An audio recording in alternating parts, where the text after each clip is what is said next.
Hello and welcome to my home. Today I'm going to talk to you about growing some snow peas, but there's a little bit of a twist to the snow peas. But before I get to that, I want to let you know I have other types of videos on my channel. I have easy to prepare recipes, product reviews, meditation videos, and other videos on how to grow a variety of vegetables in containers. So let's talk about those snow peas. I'm going to be growing a snow pea that is the dwarf white.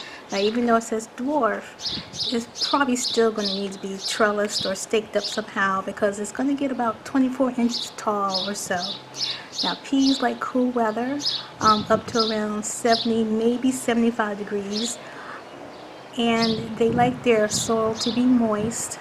And there's an interesting thing about peas and beans. There's some, I'm going to say a little bit debate about whether you should inoculate your peas and your beans.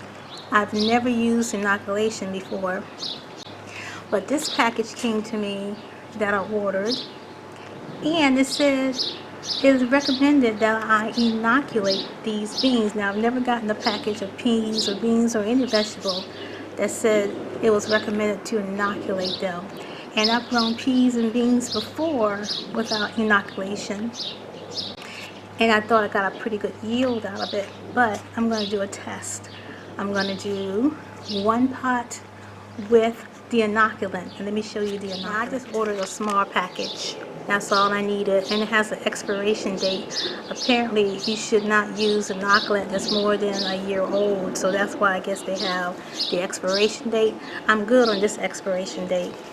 And the reason that you use inoculant is to help the beans and the peas convert nitrogen in the air into a form that they can use in their roots. That's the bottom line. Now that's a very layman's explanation, and it gives you supposedly better germination and better disease. I'm going to test this by potting one container that's inoculated and one container that's not inoculated, and we'll see what the germination rate is, and we'll see overall, do the inoculated peas produce better and just thrive better.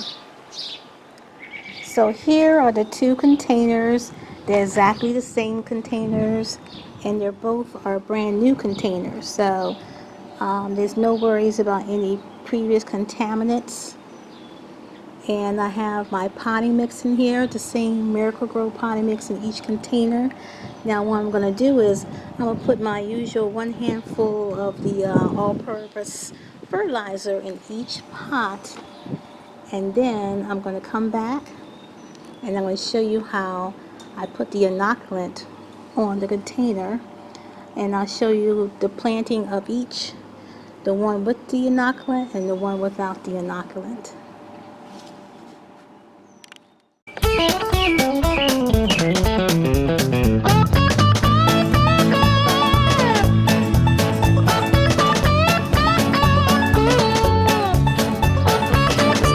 By planting the one that has no inoculant, because I don't want to cross-contaminate, because once I open up that package of inoculant, I don't want it to accidentally get on I'm going to call this the control container where it has no inoculant.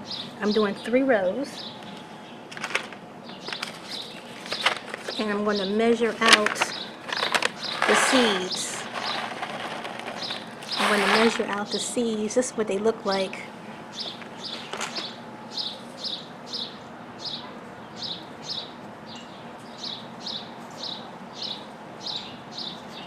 So I'm going to put 4 on the outside rows and probably 5 in the middle row.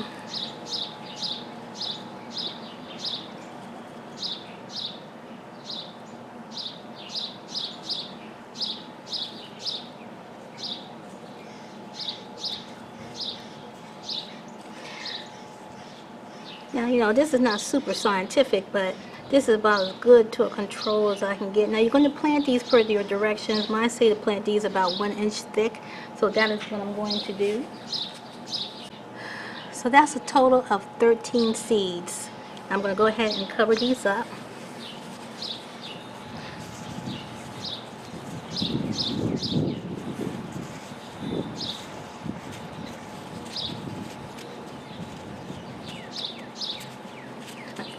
and I'm just pressing them in. Give it another drink of water. And I'm putting on here, this is the control group, so I know this is the one that was not inoculated. And you want to keep moist. And you know, at a minimal, you need to give them about 4 hours of sunlight, but the 6 to 8 hour sunlight rule applies.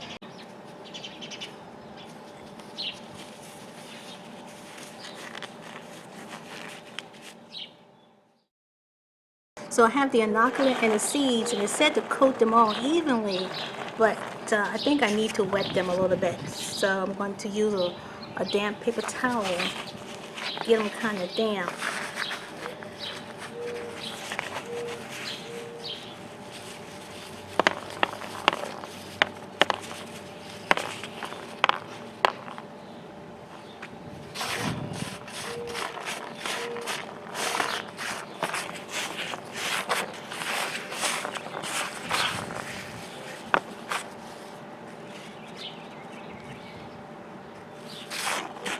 And roll them in there and get them coated. And now I'm going to put them in the hole.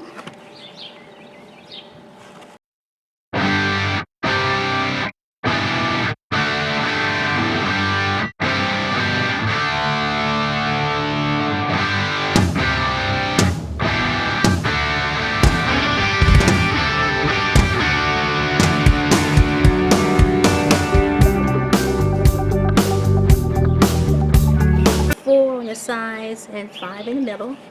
And just for good measure, I'm going to put a little bit of this, sprinkle a little bit of what's left into the hole with the seeds. Just for good measure, because I don't think it coated very well. I really think you probably needed to soak them. Now there's another method that you can do. They say you could make a slurry. I didn't make a slurry because then you have to wait. I didn't want to wait. So I'm going to go ahead, cover these up. And I'm going to put my label in here that they were inoculated. And give them a good drink of water. And we'll see how it does. Now, the inoculant is a form of bacteria, so being cautious me, I did wear a little mask while I was working with it. It didn't say you had to do that, but nowadays, you know, since we had plenty of masks hanging around, I just went ahead and used one. And we'll see how this goes. And that's it. Those are the 2 pots of peas, my control group and the one with the inoculant. Again, I'll put a label in here. And that's it. We'll see how this little experiment goes. It's really, I guess it's an individual choice and your experience with growing your peas and your beans. If you've been having problems with growing beans and peas, maybe it's because you need to inoculate them. We'll see. We'll see how this little experiment goes. If you like that video, hit the thumbs up like button and consider subscribing to my channel and hit the notification bell so you know when I'm uploading